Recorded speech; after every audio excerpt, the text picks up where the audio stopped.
Om Shanti. Vamos então à nossa reflexão sobre o tema de hoje, que é sobre os processos e as etapas da autotransformação.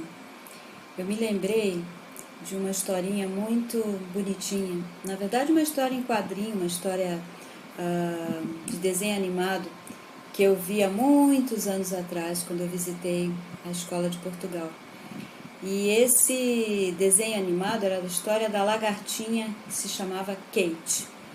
E essa lagartinha, ela era diferenciada com relação às outras lagartinhas, porque as outras ficavam ali comendo folhinho o dia inteiro e era aquilo a vida delas. E ela não, ela questionava, mas por que eu ficar aqui comendo folha o dia inteiro? Que vida é essa, né? Ela não estava satisfeita com aquela condição de ficar comendo folha o dia inteiro. E ela queria alguma coisa diferente, ela queria experimentar alguma coisa, sei lá, mais vibrante na vida dela. E aí ela inicia uma jornada por alguns reinos. Então ela vai no reino dos sapos, aí ela vê como é a vida dos sapos, ali na beira dos rios. Depois ela vai ver a vida das abelhinhas, como é que são as abelhinhas carregando mel. Enfim, ela passa pela experiência de vários animais ali, próximos ao contexto dela. E no fim das contas, ela fica um pouco desanimada porque ela vê que ela não quer uma vida de abelha, que ela não quer uma vida de sapo, que ela não quer uma vida de outro animal. E aí ela fica um pouquinho triste e vai voltando para a árvore, né, onde está ali a família dela de lagartas. E nesse processo de retorno, de repente aparece uma grande luz assim na frente dela ou sobre ela, e entrega para ela um livro. E um livro lindo, um livro grande. E ela fica muito surpresa, muito contente de ter ganho aquele livro. E aí ela sai, então, e ela vai de volta para a árvore da família ali, daquelas lagartinhas, e começa a ler aquele livro. E todo mundo, toda a comunidade daquelas lagartas acha ela muito estranha, porque ela não tinha o mesmo gosto das outras, ela queria coisas diferentes, buscava coisas diferentes. E elas então ficam olhando para ali, agora a Kate então, mais uma novidade, agora ela chegou com esse livro. E aí o que a Kate faz? Ela sobe na árvore e se dedica plenamente ao estudo daquele livro. Ela estuda, todo mundo olhando, mas o que está acontecendo com ela? E ela estuda todo o livro. Quando ela termina de estudar o livro, ela então começa um trabalho diferente. Aí ela começa a tecer o casulo dela. E todas também ficam muito surpresas, né? O que é isso? O que ela está fazendo? E ela então começa a tecer o casulo dela, vai tecendo, ela não ouve opinião pública, ela não ouve o que as pessoas estão achando a respeito dela, mas ela simplesmente está plenamente concentrada no objetivo dela. Então ela tece aquele casulo, depois ela fica dentro do casulo, e todos acham também muito estranho, né? Essa reclusão dela ali dentro, e até que depois de um tempo, o que acontece é a Kate vira uma borboleta. Uma linda, grande borboleta. E aí ela sai do casulo dela, e a cabecinha ainda é a cabecinha da Kate, então todos podem reconhecê-la. E aí ela vai voando e passando por todos os reinos naquele estado dela de borboleta. E aí tem uma música linda que toca, onde ela fala que ela descobriu a verdadeira liberdade, que ela agora sabe quem ela verdadeiramente é, que ela agora entendeu o que aconteceu com a vida dela. E aí ela então, todos olham para o alto e veem, nossa, olha a Kate, mas como ela está linda, olha quem ela era de fato uma borboleta. Então, todos os animais do reino têm uma reverência a ela, a beleza dela, a grandeza dela, a determinação dela. Então, eu me lembrei dessa historinha, porque quando eu vi, eu gostei demais, né? E essa sincronicidade do processo de metamorfose com o projeto grande agora da Brahma Kumaris dos 40 anos, né? Porque a ideia é exatamente essa. Mostrar às pessoas que a proposta da Brahma Kumaris de meditação não é apenas uma proposta para você se relaxar, para você ficar mais leve, mas a proposta de você qualificar a sua vida interior, de você trazer luz, de você trazer beleza, de você transformar suas energias negativas e, enfim, viver a plenitude do teu ser, a perfeição do teu ser. É uma coisa que vai muito além de um simples relaxamento, de uma liberação de estresse, né? Então essa história da lagartinha, ela tem tudo a ver. Ela tem tudo a ver com o nosso momento, com o momento da Brahma Kumaris no Brasil, e ela tem a ver especialmente com o nosso momento, a nossa trajetória pessoal. E aí o que eu pensei em termos do nosso processo de transformação? O que acontecia com a lagartinha? No primeiro momento, ela tinha uma vontade, ela tinha um desejo de algo, ela buscava por algo. Então, essa é a primeira condição para nós fazermos uma transformação profunda. Nós precisamos desejar, nós precisamos ter um insight interno de que podemos chegar num lugar melhor, de que podemos vivenciar experiências internas mais felizes, mais plenas, mais satisfatórias. Então dá aquele clique, né? E aí a gente começa uma busca. E essa busca interna para reencontrar um estado que nós sabemos que já vivenciamos, essa busca, vamos entender de uma forma ilimitada, dentro do conhecimento da Brahma Kumaris, que essa busca se inicia em que etapa? Na Idade do Cobre. Então, quando a gente sai do reino do ouro, da Idade da Prata, que a gente está vivenciando essa plenitude divina, quando a gente sai desse estado, se inicia a nossa busca. Ali a gente começa a construir templos, a fazer adoração aos deuses, às deusas, à natureza. E a gente vai num processo assim muito intenso de buscar essa felicidade por todos os meios possíveis. E vamos indo até que chega um momento que a gente tem que encontrar, né? Chega uma hora que a gente tem que ter o retorno do nosso empenho. Então a primeira etapa é um desejo muito antigo de mudança, de melhoria, de viver um estado divino. E junto com esse desejo, né, uma colocação de energia nesse sentido, não basta só a gente desejar e não fazer nada sobre isso, mas a gente coloca uma energia, a gente desprende nosso tempo e o nosso poder físico para isso. Então, é chegado uma hora que nós temos o retorno desse movimento que fizemos. Então, ali se inicia o processo de mudança, o processo de elevação. Quando nós recebemos a herança, vamos dizer assim, divina, de uma sabedoria espiritual que vai, digamos assim, nos conduzir no caminho de retorno a esse nosso centro. E que momento é esse? Vamos comparar ali com a história da lagartinha, é o momento que ela recebe aquele livro, porque a luz que aparece sobre ela é uma luz assim linda que vem do alto, que é como se fosse uma força superior mesmo. Então aquilo ali simboliza o momento que essa alma, a alma buscadora, a alma com essa, digamos assim, essa questão existencial de querer mais, de não se satisfazer com o comum, de querer um contato com algo superior, essa vontade é satisfeita. Então, chega o livro representa a sabedoria. Então nós fizemos um movimento, encontramos a sabedoria como fruto do nosso empenho, não é por acaso. Tanto que se a gente tenta levar uma pessoa na Brahma Kumaris para se aprofundar um pouco mais no trabalho e não está isso na história dela, ela não vai identificar como algo grandioso, como algo importante, como algo assim realmente especial. Ela pode ser bom, em algum momento pode ser que eu faça, mas o coração dela não tem aquele, sabe, aquela luzinha não se acende quando ela escuta. E a nossa fortuna é quando a nossa luz se acende, a gente diz, ok, então agora chegou a hora de eu desfrutar do meu empenho, de eu desfrutar do retorno do meu empenho. E é a hora de eu aceitar a minha herança espiritual, a herança que Deus tem para me ofertar, que Deus tem para me dar no momento certo, quando eu já fiz os meus movimentos, e é hora de eu simplesmente aceitar e acolher essa sabedoria no meu coração. Então, o que acontece depois disso? A gente fez o nosso movimento, a gente merece receber esse conhecimento, porque ninguém chega no conhecimento espiritual profundo sem o merecimento. Então, chegou esse livro na nossa mão. E aí, o que a gente faz? É hora da gente se dedicar a esse estudo.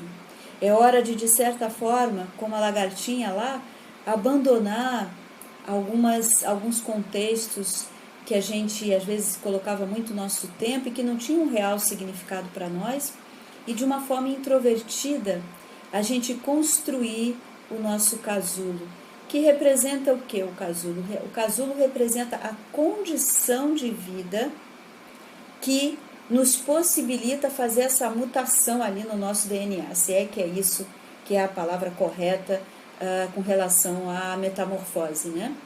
Mas o fato é que aqueles ingredientes da lagarta, ali na lagarta, tem tudo, as cores, a forma da asa, está tudo ali no, digamos assim, na memória de alguns componentes físicos da lagartinha, né? Então, o casulo, a construção do casulo, significa a construção de um ambiente que favorece a borboleta. Ou a gente até poderia usar uma outra imagem junto com a borboleta, que é a imagem do anjo, do ser muito puro e elevado. Que às vezes a gente pensa o anjo, né, é uma coisa muito grande para mim. Mas não, todos nós temos uma capacidade angélica. E os anjos também, eles são colocados em diversas hierarquias. Então, o arcanjo, por exemplo, é aquele anjo maduro, adulto, sempre muito bem trajado, estável, né? Assim, muito firme. Já existem outros anjinhos que são os querubins, né? Que voam para lá e para cá, que às vezes estão com pouca roupa, que são meio bebê. Se você for ver assim na arte barroca, às vezes tem os anjinhos dormindo, os anjinhos acordando, fazendo um pouquinho de bagunça. Então é o nosso estado interno de imaturidade que criou esse memorial aí dos anjinhos. Mas todos nós podemos chegar no arcanjo. E todos nós, de uma certa forma, somos esses anjinhos que ainda fazem algumas coisas que não são tão perfeitas, mas que têm em si essa capacidade de se tornar um ser muito elevado, muito puro, muito feliz. E que é um ser também muito útil para o mundo. Porque esse é um desejo que tem lá no fundo do nosso coração. A gente quer ser útil para o mundo. Um ser divino, ele é muito útil. A vida dele faz muito sentido para o mundo. Então, nós encontramos a sabedoria de como construir o nosso casulo. O casulo tem uma conexão com o quê? Com introversão. Com voltar para dentro de si, prestar atenção em si, para que os seus ingredientes possam passar por essa metamorfose. Então, esse ser transformado que nós vamos nos tornar, não é um ser físico, porque nós vamos continuar com essa mesma face, com esse mesmo corpo, nós não vamos desenvolver asas, né, de anjos, mas com essa mesma forma física nós vamos ter uma nova vida, um novo nascimento interno. Então, o que a gente precisa fazer para ter esse despertar interno? O que a gente precisa fazer para experimentar uma nova consciência, para experimentar um novo olhar sobre a vida? Porque às vezes a gente pensa muito em mudar a vida e fazer coisas que tragam novidade, tudo bem.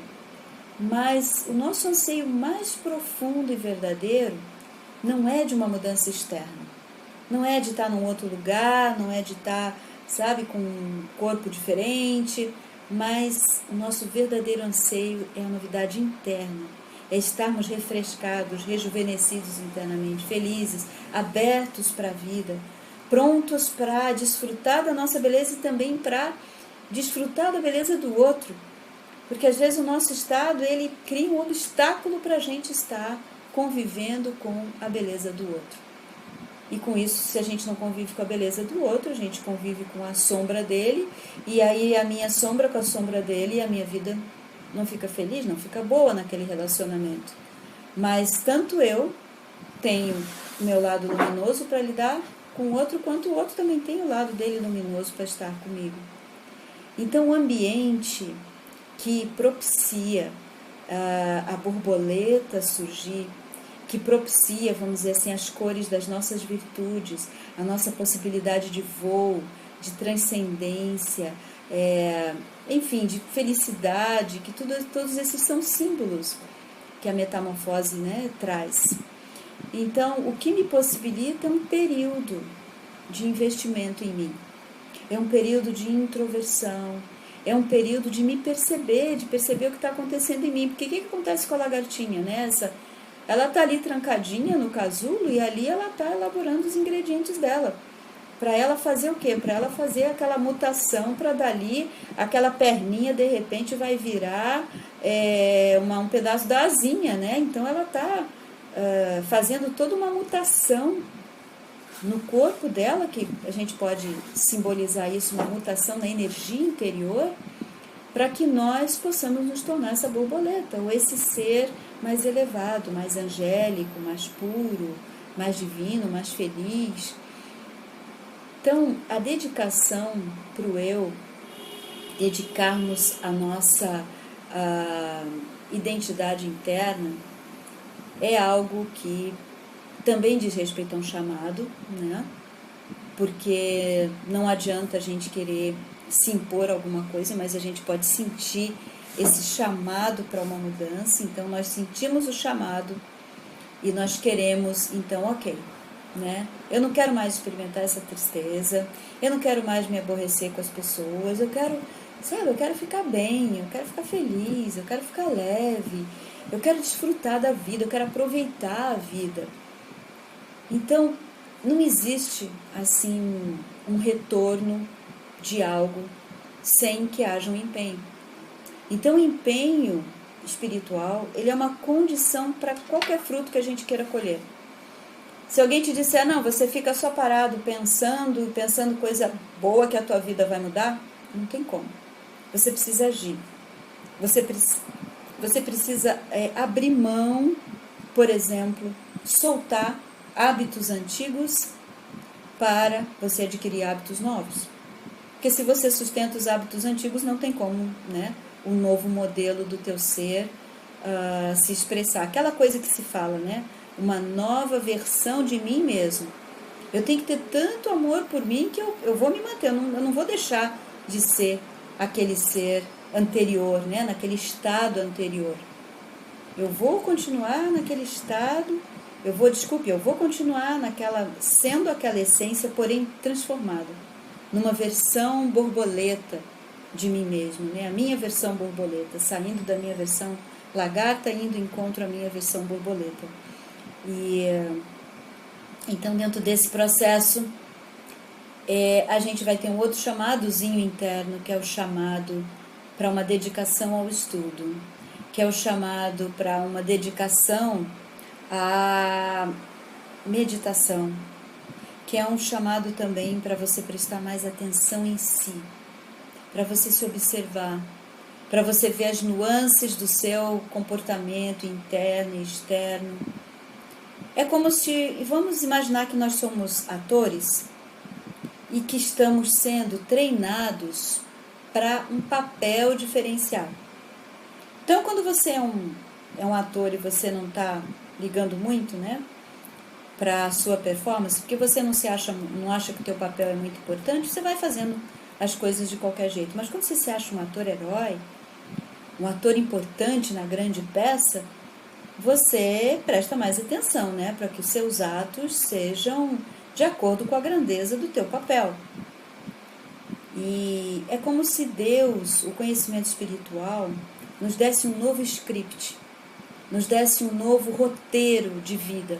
Então vocês podem ter uma outra performance nesse seu papel. Você é a mesma pessoa, no sentido de que você está no mesmo corpo, com a sua mesma família, vivendo na mesma cidade, no mesmo local, tudo igual. Mas você muda algo no teu papel, na tua performance, no sentido da tua existência. Então a gente sai de um sentido comum. Qual é o sentido comum da vida? Crescer, ter uma profissão, se sustentar, casar, para alguns, ter filhos, educar seus filhos, enfim, seguir um roteiro de vida limitado, vamos dizer assim, somente. E existe uma outra perspectiva, que é a perspectiva espiritual mais ilimitada, que a gente, por exemplo, a gente cresce, o significado do nosso crescimento é para que os frutos do nosso empenho venham a ser desfrutados pelo mundo, que a minha energia seja útil para Deus e para todas as almas do mundo. não apenas para as almas, por exemplo, da minha família, para os meus parentes, para as pessoas com quem eu trabalho, para esses também, claro, mas para o mundo. Que a minha consciência, que os meus pensamentos como ondas poderosas ajudem a criar paz, ajudem a trazer conforto no coração de pessoas que estão aí sofrendo, mesmo do outro lado do planeta. Então a nossa existência ela ganha um sentido mais ilimitado, mais grandioso. E com isso eu me integro mais numa espécie assim de movimento que vai dando um sentido muito, muito grande para a minha vida. Eu comentei no depoimento dos 40 anos da Brahma Kumaris, que eu acompanhei, né, de 35 anos para cá, eu acompanhei, e eu me lembro que quando eu tomei quando eu tomei contato com esse conhecimento, eu vi que era muito mais que uma escola de yoga, que era muito mais do que um espaço assim para mim sentar e estar quieta, que era uma coisa muito profunda, que era uma proposta de mudança do mundo, que era uma proposta de, sabe, de abertura de coração para você entrar realmente numa dimensão divina da tua vida e de ajudar o mundo, né? Então aquilo me tocou profundamente. E sentindo essa grandeza, eu pensei, não, eu quero estar aqui nesse lugar, eu quero estar dentro desse movimento tão bonito, divino, que está acontecendo e que eu tive a sorte, né, ou a fortuna de poder estar aqui. Então o nosso processo de crescimento, o nosso processo de desenvolvimento interno, ele vai passando por isso, né? Ele vai passando por etapas. A gente tem o despertar e aí vão vindo os desafios. Essa é uma questão, né? Então às vezes a gente entra no conhecimento e eu vi que tantas pessoas que estavam comigo naquela época, algumas que tiveram problema de saúde, se afastaram, depois não voltaram mais. Algumas mudaram de cidade. Para a cidade que elas foram não tinha Brahma Kumaris. Outras tiveram alguns obstáculos familiares, por exemplo, sair cedo para meditar, era difícil, tinha que levar os filhos na escola, tantas coisas aconteceram com aquele grupo, né? Por exemplo, com o qual eu comecei, tinha umas 10 pessoas mais ou menos.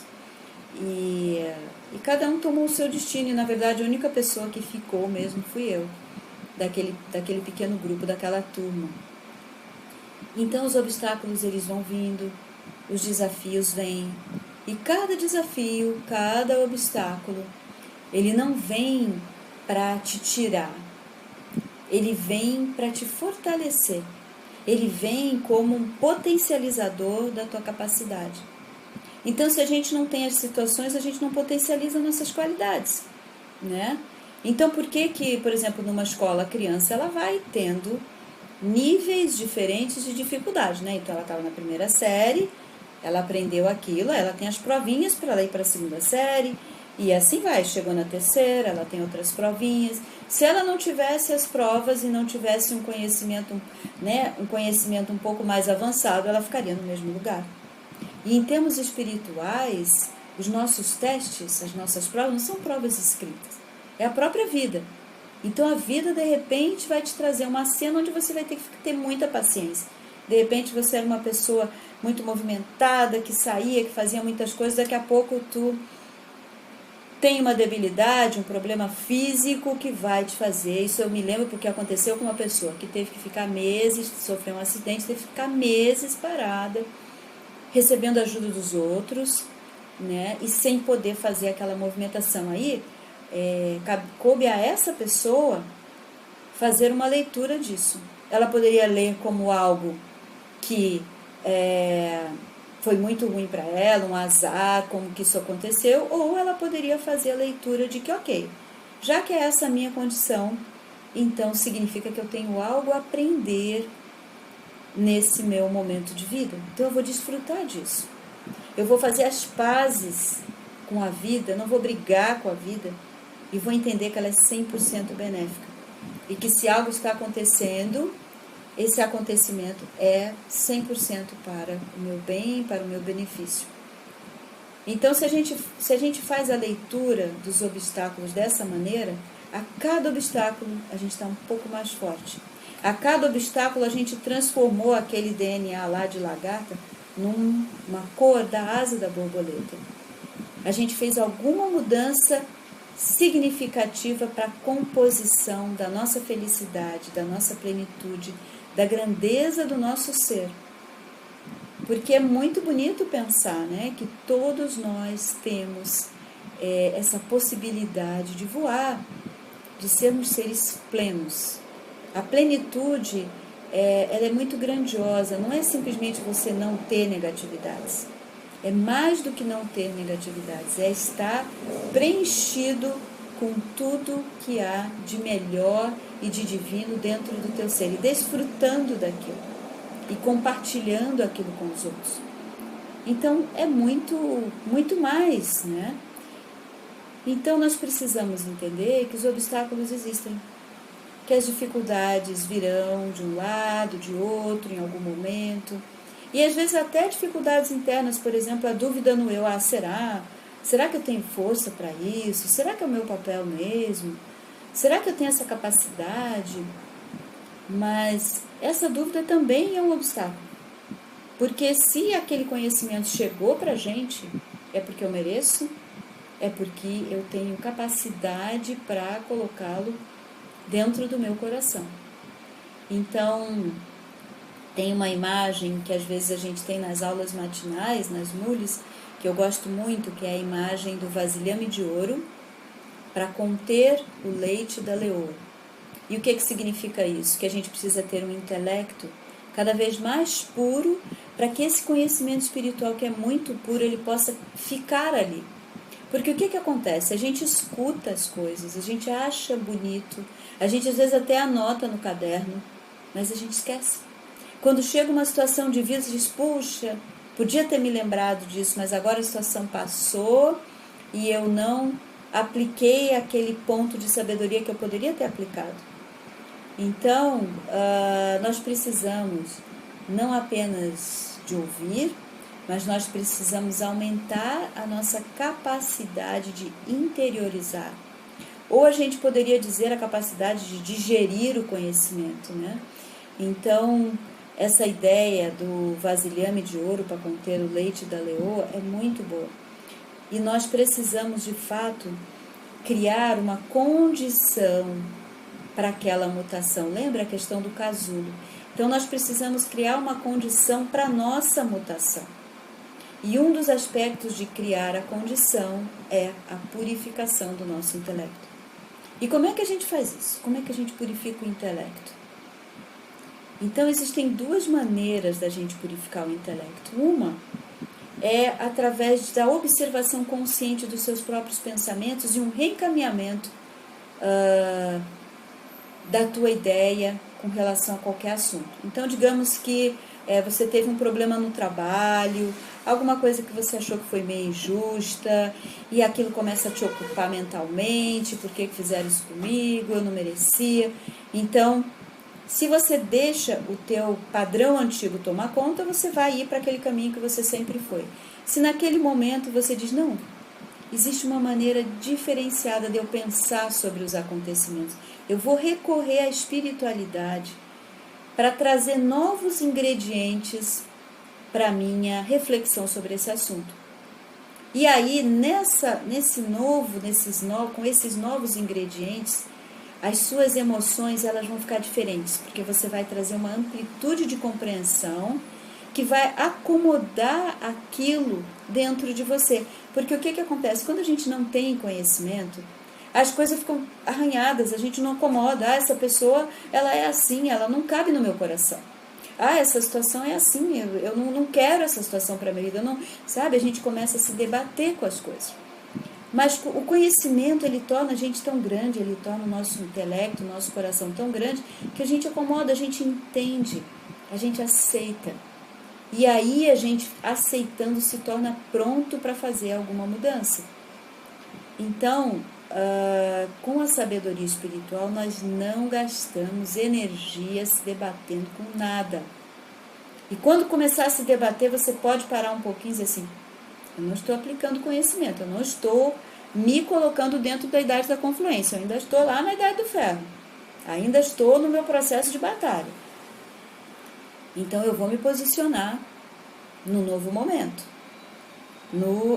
Eu vou usar os novos instrumentos que eu ganhei para lidar com as situações da minha vida.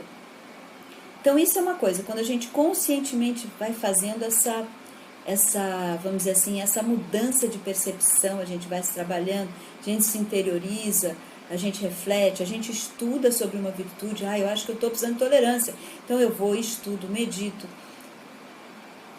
sobre aquele assunto, né? E a outra coisa são as experiências de meditação profundas.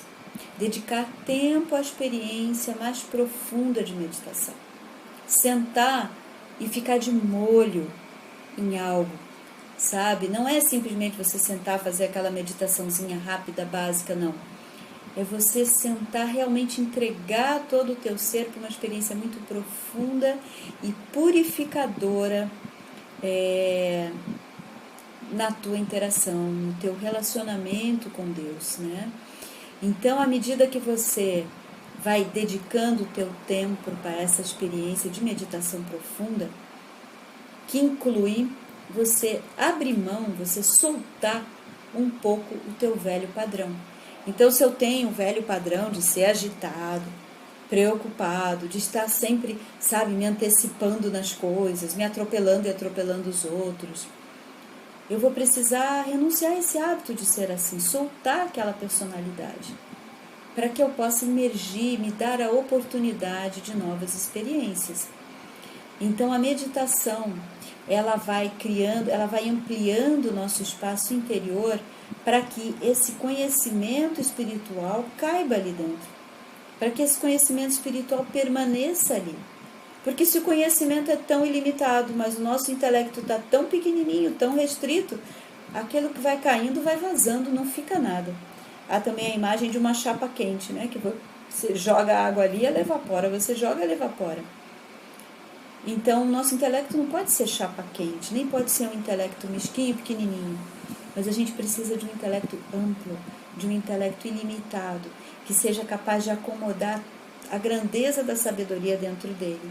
E aí, uma vez que a gente vai acomodando essa sabedoria dentro do intelecto, a gente vai, de uma forma natural, mudando o nosso padrão. Porque isso é uma experiência minha, né, bem pessoal.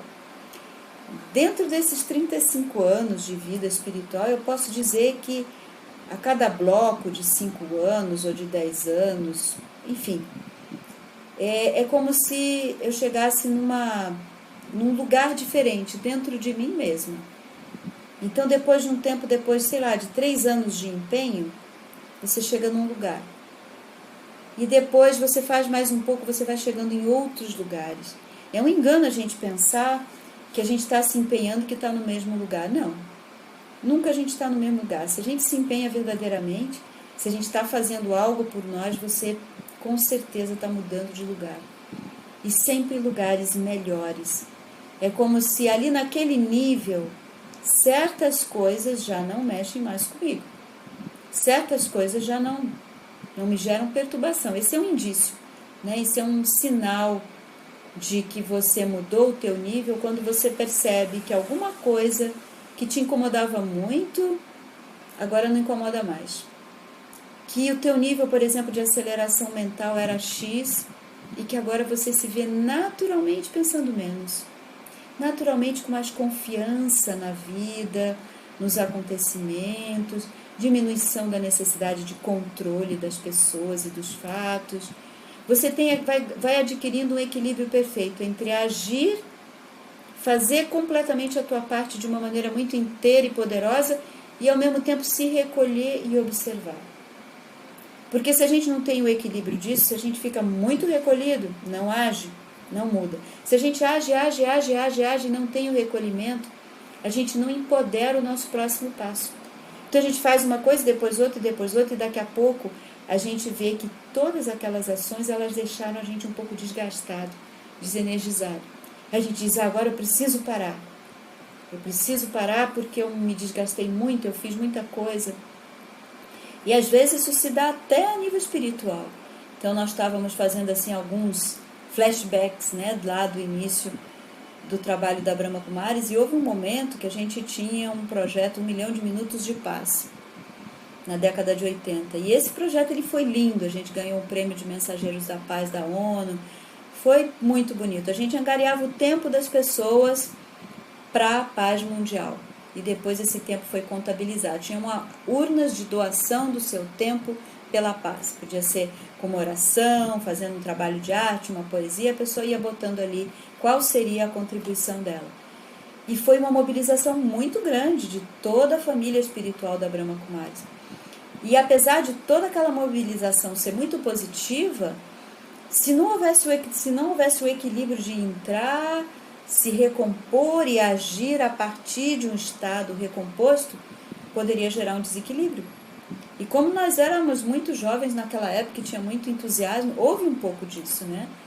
E uma das professoras, que na época até também era mais madura fisicamente, né? Um pouquinho mais velha do que os professores daquela época, que era 22 anos, 23 anos, os coordenadores, né? As pessoas que estavam à frente do trabalho, ela disse, não, vamos parar por uma semana e vamos meditar.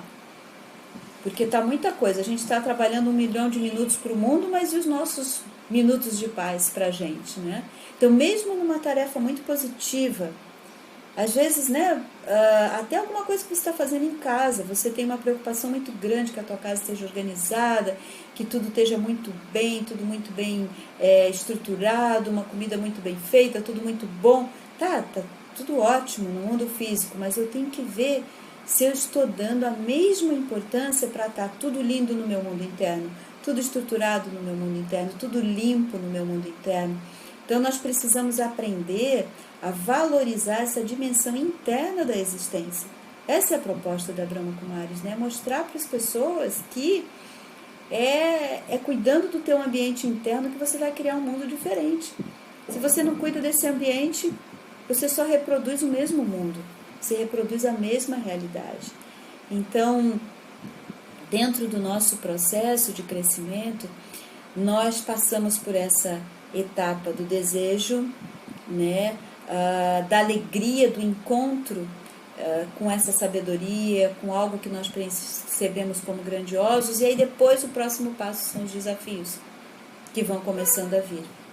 E o casulo, ele diz respeito a alguns princípios de vida que nós adotamos para proteger esse ser em transformação, para garantir que esse ser em transformação não vai se detonar.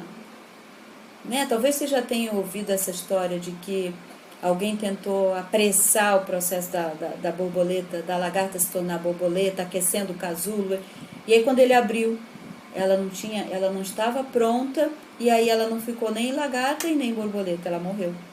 Então tudo requer um tempo, um cuidado, uma dedicação e uma proteção da alma. Então o que nos protege nessa trajetória? O que protege a alma para que ela faça essa linda metamorfose, para que o que ela tem de melhor seja o que se expressa, e não o pior, e não o rastejante, mas o livre, o belo, né? O desprendido, o que voa, o que dá felicidade, não o que dá tristeza, o que constrói, não o que destrói. Então, quando eu estou mobilizado, quando meu coração está assim, conquistado para esse propósito, alguns princípios são de imensa ajuda. Então, por exemplo, a meditação diária. A meditação diária é uma proteção. Você acordar fisicamente, abrir seus olhos e despertar também para a tua consciência espiritual. E naquele momento, você se conectar com a sua essência, ficar no estado de essência, se energizar na sua relação com Deus, com a tua própria verdade. Isso vai ter um grande poder de proteção para você durante o dia. Cuidar com relação ao seu alimento. Então, se você come uma comida que você não sabe a procedência, uma comida que não tem uma energia assim boa, elevada, isso pode influenciar, vai influenciar certamente o teu estado, né? Ou a velocidade da tua mudança. Porque às vezes a gente vai para frente e depois vai para trás, e vai para frente e vai para trás, isso pode cansar. Então, para que a gente tenha um ritmo muito agradável, mas sempre continuamente de ascensão, essa questão da alimentação ajuda muito. O tipo de alimento, né, que a gente sugere uma alimentação vegetariana, a consciência com que você prepara esse alimento, a forma como você se alimenta na hora que você está se alimentando. Então, isso cria um espaço de proteção e de energização para o teu ser. Um outro aspecto também é a companhia. Então, daí são os pilares, né, do Raja Yoga. A companhia que você tem de um filme, de uma conversa, alguma cena que você vê, aquilo que te colocou para fora da tua verdade, é perigoso. Porque naquele momento você se desconecta com teu eixo, com teu núcleo de poder, com tua divinidade. Então, a gente cuidar para a gente estar em boa companhia dos livros que eu leio, das conversas que eu tenho, dos filmes que eu vejo, enfim, eu ter esse cuidado comigo. Quando eu sei, né, que um ser muito especial, eu estou recebendo esse ser muito especial na minha casa, o que eu vou dar para ele? A melhor comida, melhor cama, tudo de melhor eu vou dar para esse ser. Então, se a gente tem esse autorrespeito, esse amor por nós mesmos, a gente vai dar o que é de melhor. Por que eu vou dar para mim uma comida de qualquer jeito, que eu nem sei os ingredientes físicos que ela foi feita, nem os ingredientes espirituais que estão nela? Então, eu vou buscar um tipo de alimento bom. Por que eu vou ver um filme que depois, quando terminar aquele filme, eu estou com taquicardia, eu estou meio triste, ou eu estou tensa, ou eu estou preocupada, eu vou sair na rua, ficar preocupada de ser assaltado? Alguma coisa que vai suscitar o meu estado de lagarta, ao invés de suscitar o meu estado de borboleta. Então, eu preciso estar tomando a companhia dos elementos que vão me ajudar a fazer aquela metamorfose. De outra forma, eu estou indo para trás, estou perdendo o meu tempo, né?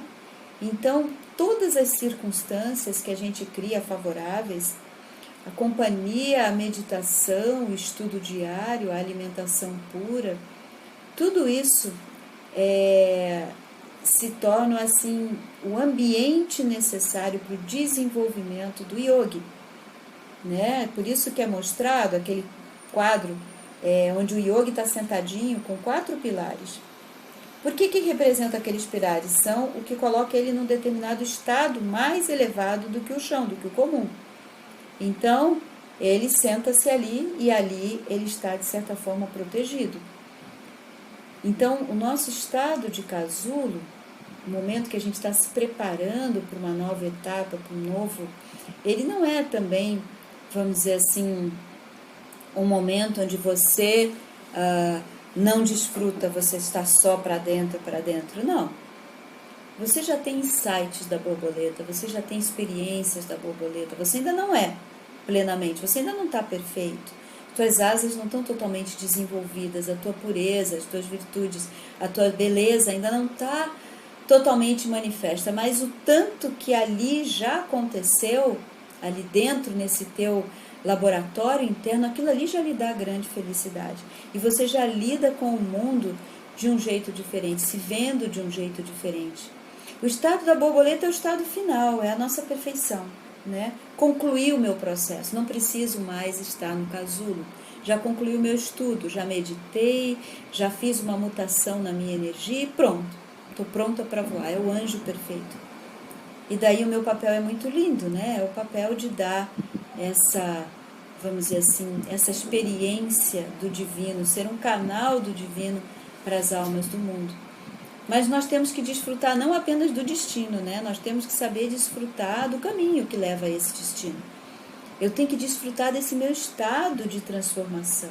Eu tenho que ter a fé de que sim, eu sou uma borboleta, por mais que às vezes pareça que meus pensamentos derrapam, são pensamentos rastejantes, né? Mas eu posso ter pensamentos voadores.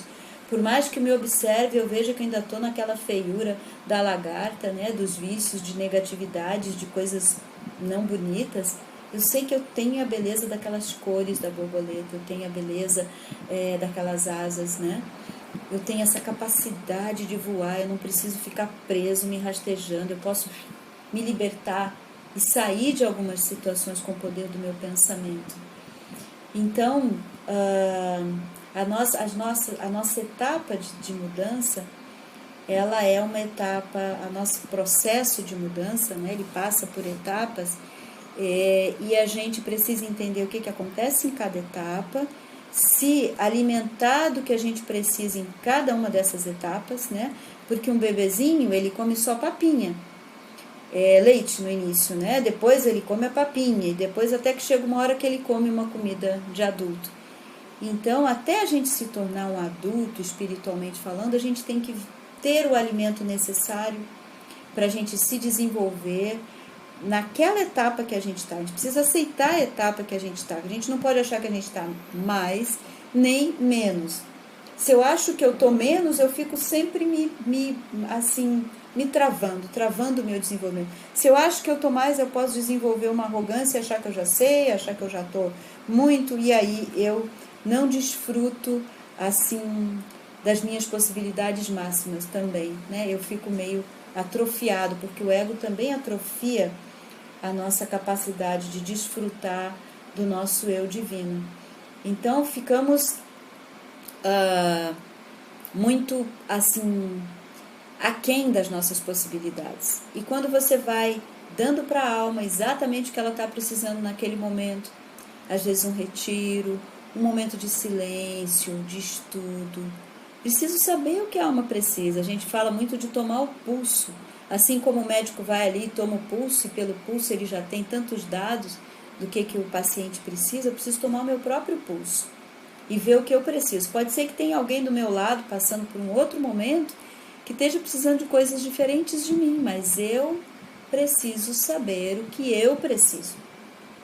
E me dar, preencher o meu coração, o meu ser e ir caminhando de uma maneira feliz. Então, essa inspiração da borboleta, dos 40 anos, da meditação como um processo de mudança, eu gostei imensamente, me identifiquei imensamente e penso em cada vez desenvolver mais essa temática para mim e para um compartilhamento com todos.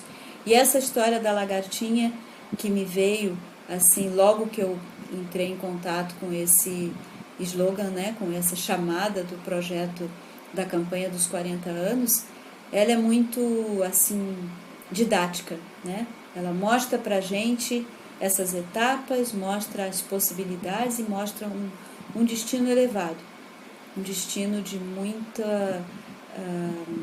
prazer, de muita grandeza, de muita realização.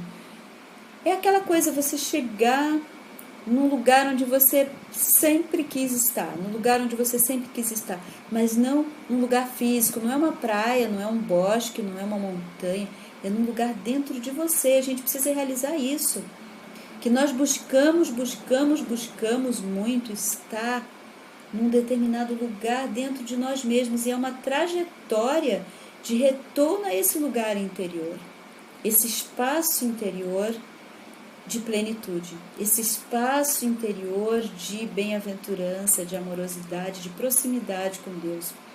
Então, quando eu realizo isso, eu fui saindo desse espaço, me perdi, fui seduzido pelo mundo externo e criei um karma com esse mundo de fora. E agora eu preciso me recolher para o meu mundo interno, para chegar lá naquele lugar, no âmago do meu ser. Então, eu fiquei muito feliz e com essa proposta dos 40 anos e me sinto assim muito envolvida com essa temática, e também convido todos vocês a estarem muito assim envolvidos também com essa ideia de mudança, de transformação, de elevação, da meditação como um caminho para tudo isso. E com certeza todos os lugares da Brahma Kumaris, todas as sedes, elas estarão, as sedes, os pontos de atividade, os núcleos, né, elas estarão trabalhando em prol dessa campanha, especialmente trazendo para os alunos, para o grupo de dentro, essa consciência do despertar interno, essa consciência do que está disponibilizado para nós agora, a grandeza do que está disponibilizado para nós. Então, Shanti, que todos tenhamos uma ótima semana, uma experiência muito bonita. E eu vou sugerir então, antes de concluir, alguns minutos de meditação para nós sedimentarmos essa experiência que foi compartilhada.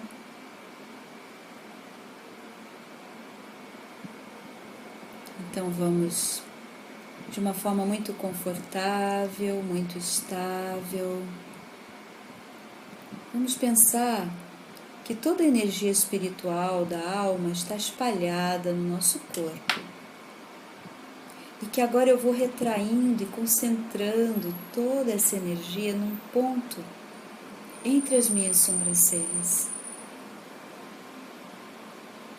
Eu recolho-me ao contato com a minha essência. Esse ser de luz, esse ser divino que eu sou. Eu visito o meu espaço interior, eu valorizo a dimensão da minha existência interna. Porque é a partir daqui, de dentro de mim, que eu crio uma visão de mundo. Então eu me sinto exatamente agora como um observador de mim mesmo. Eu me observo, eu percebo o meu poder,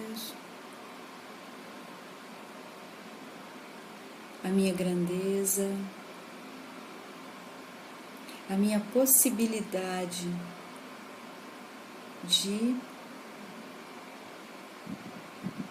ter um estado de felicidade muito intenso, pleno.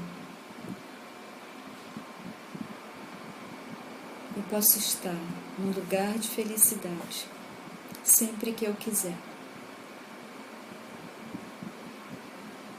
E especialmente agora eu tenho a companhia do Pai Supremo, a companhia de Deus.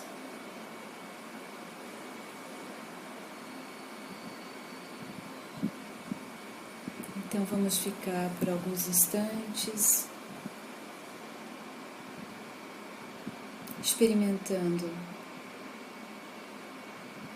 a companhia do Pai, aquele que descortinou a dimensão pura do meu eu interno. Ele abriu as portas desse contato comigo mesmo.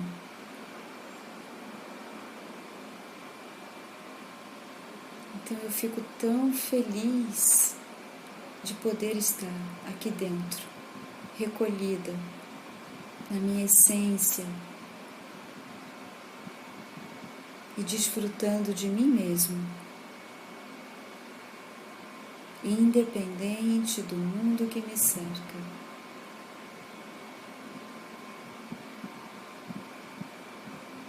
Deus é aquele que me inspira a uma mudança muito linda. Então eu fico em contato com Ele, nesse estado de amor, de alegria e de celebração.